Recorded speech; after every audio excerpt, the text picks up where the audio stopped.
وأمم ألقيتهم في المهاوي وملوك أسلمتهم إلى التلف وأوردتهم موارد البلاء إذ لا ورد ولا صدر هيهات من وطئ دحضك زلق ومن ركب لججك غرق. اور قوموں کو گمراہی کے گڑھے میں ڈال دیا ہے، بادشاہوں کو بربادی کے حوالے کر دیا ہے، اور انہیں بلاؤں کی منزل پر اتار دیا ہے جہاں نہ کوئی وارد ہونے والا ہے اور نہ صادر ہونے والا. افسوس جس نے بھی تیری لغزش گاہوں پر قدم رکھا وہ پھسل گیا، اور جو تیری موجوں پر سوار ہوا وہ غرق ہو گیا.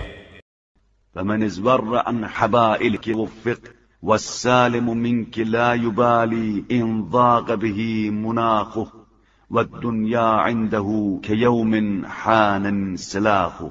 بس جس نے تیرے پھندوں سے کنارہ کشی اختیار کی اس کو توفیق حاصل ہو گئی. تجھ سے بچنے والا اس بات کی پرواہ نہیں کرتا ہے کہ اس کی منزل کس قدر تنگ ہو گئی ہے، اس لیے کہ دنیا اس کی نگاہ میں صرف ایک دن کے برابر ہے جس کے اختتام کا وقت ہو چکا ہے. اعذبی عنی فواللہ لا اذل لك فتستدلینی ولا اسلس لك فتقودینی ویم اللہ یمینا استثنی فیها بمشیئة اللہ لأروضن نفسي ريادة تهش معها إلى القرص إذا قطرت عليه مطعوما. تو مجھ سے دور ہو جا، میں تیرے قبضے میں آنے والا نہیں ہوں کہ تو مجھے ذلیل کر سکے، اور نہ اپنی زمام تیرے ہاتھ میں دینے والا ہوں کہ جدھر چاہے کھینچ سکے. میں خدا کی قسم کھا کر کہتا ہوں، اور اس قسم میں مشیت خدا کے علاوہ کسی صورت کو مستثنی نہیں کرتا کہ اس نفس کو ایسی تربیت دوں گا کہ ایک روٹی پر بھی خوش رہے، اور اگر وہ بطور طعام وتقنع بالملح مأدوما ولأدعن مقلتي كعين ماء نضب معينها مستفرغة دموعها أتمتلئ السائمة من رعيها فتبرك.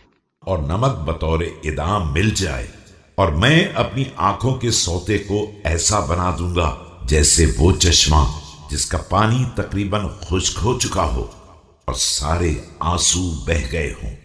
کیا یہ ممکن ہے کہ جس طرح جانور چارہ کھا کر بیٹھ جاتے ہیں؟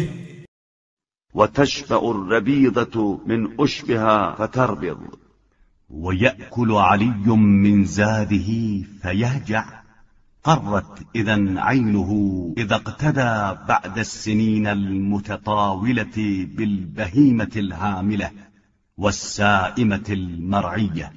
اور بکریاں گھاس سے سیر ہو کر اپنے باڑے میں لیٹ جاتی ہیں، اسی طرح علی بھی اپنے پاس کا کھانا کھا کر سو جائے، اس کی آنکھیں پھوٹ جائیں جو ایک طویل زمانہ گزارنے کے بعد آوارہ جانور اور چرائے ہوئے حیوانات کی پیروی کرنے لگے.